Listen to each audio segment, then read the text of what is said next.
Good afternoon. Welcome to the training video about completing the general file prior to field work. Our reports that we issue are similar to the tip of an iceberg. Our audit planning, the general file, could be compared to the submerged part of the iceberg. This gentleman, whose name I admit I can't pronounce, said, "The only constant in life is change." I believe that's very true, especially in our profession. We're going to have more standards. So if you're uncomfortable with change, I'm sorry. That's something we're going to have to live with in this profession. We perform audits of the financial statements and issue an opinion thereon. During that process, we are required to establish an overall audit strategy and develop an audit plan. AUC 300, paragraph 02, describes how planning and audit can help us 6 different ways. Of the 6 items listed, the following 3, by their nature, must be completed at the beginning of the audit. Assisting in the selection of the engagement team members, facilitating the direction and supervision of engagement team members, assisting when applicable in coordination of work done by auditors of components and specialists. Based on this, it appears that the intent is to have the strategy and plan in place at the beginning of the audit. AUC 300, paragraph 6 states, the auditor should undertake the following activities at the beginning of the current audit engagement. Performing procedures required by Section 220 regarding the continuance of the client relationship and specific audit engagements. Evaluating compliance with relevant ethical requirements in accordance with Section 220, and establishing an understanding of the terms of the engagement as required by Section 210. Because the standards require these procedures to be completed at the beginning of the audit, they should never be outstanding items at the time we are preparing to issue the audit.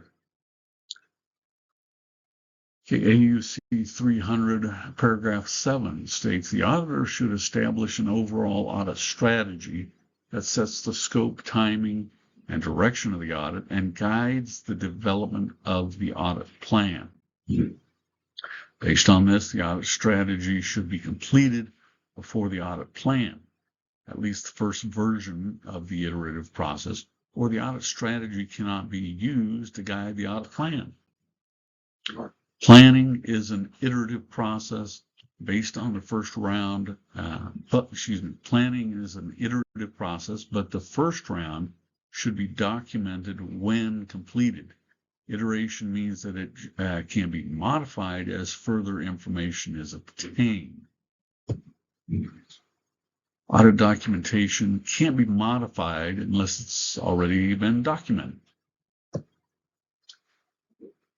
AUC Section 300, paragraph 09. The audit plan should include the nature and extent of planned risk assessment procedures, the nature, timing, and extent of planned further audit procedures at the relevant assertion level as determined under Section 330. Other planned audit procedures required to be in compliance with generally accepted auditing standards. Again, planning is an iterative process, but the first round should be documented when completed. Iteration means it can be modified as further information is obtained. Audit documentation can't be modified unless it's already been documented. Okay, AUC Section 230, paragraph A3 indicates that audit work should be documented as close to when it's done as possible. This is because the further the documentation date is from the performance of the procedure, the less accurate the documentation will be. Now, we're going to play a brief game. Which costs more? To drive your vehicle until the tank is half full, then fill it up, or to drive your vehicle until the tank is empty, then fill it half full? In dollars, it costs the same. However, if you drive until your tank is half full, then fill it up, you will never run out of gas, thus saving the headache and hassle of running out of gas. What does gassing up your vehicle have to do with audit?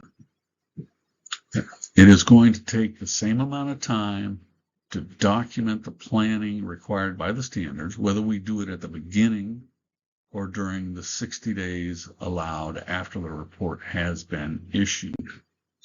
Documenting the planning process after the audit has been completed and issued is similar to driving until your tank is empty, then filling it to half full.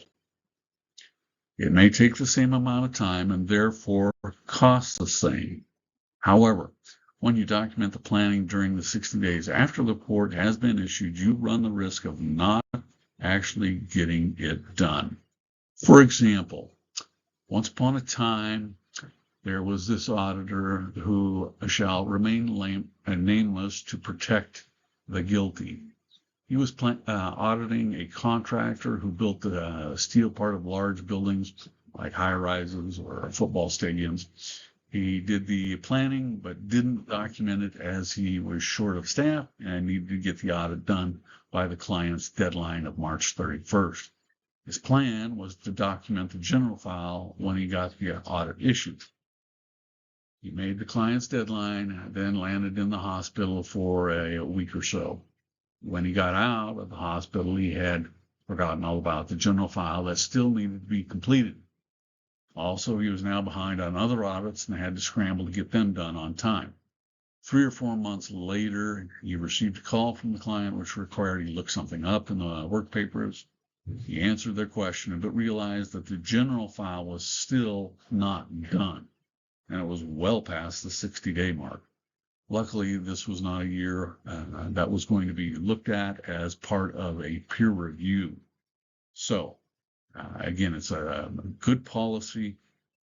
Many parts of the planning are required to be done at the preliminary stages, as I pointed out during this presentation. Others simply logically implies that it needs to be done at that point, and it's a good policy to have it done and out of the way so that we don't get caught like this foolish auditor who didn't get it done at all because he was landed in the hospital. So thank you for your time today, and good luck, and goodbye.